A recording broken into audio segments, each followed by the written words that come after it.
புனித அந்தோனியார் தாமே ஜெபித்த ஜெபம்.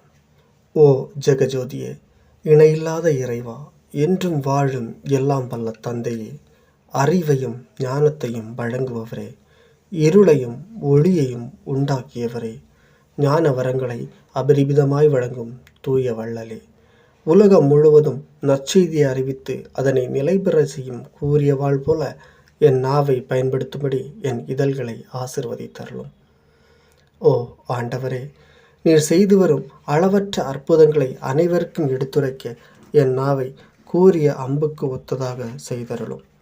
ஓ இறைவா, வல்லமை மிக்க உமது நற்செய்தியின் மேன்மையை என் இதயத்தில் சரியாய் உணரவும், என் மனதில் நன்றாக தியானிக்கவும், என் ஆன்மாவில் அதன் செழுமையை சுவாசிக்கவும் உமது தூய ஆவியை என்னுள் பொழிந்தருளும். நான் பக்தியாகவும் தூய்மையாகவும் அன்பாகவும் இரக்கத்துடனும் பேசும் ஆற்றலை எனக்கு அளித்தருளும்.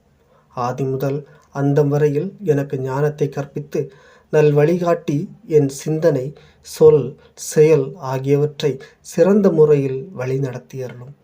உமது பேரிரக்கத்தால் என்னை ஆட்கொண்டு என் நாவின் வார்த்தைகளை செம்மைப்படுத்தி மக்கள் மனதில் சிறந்த முறையில் அவற்றை வடிவமைத்திட எனக்கு அருள் புரிவீராக. உமது கரை காணா கருணையால் இப்போது விண்ணக ஞானம் வந்து என்னை தயார்படுத்துவதாக.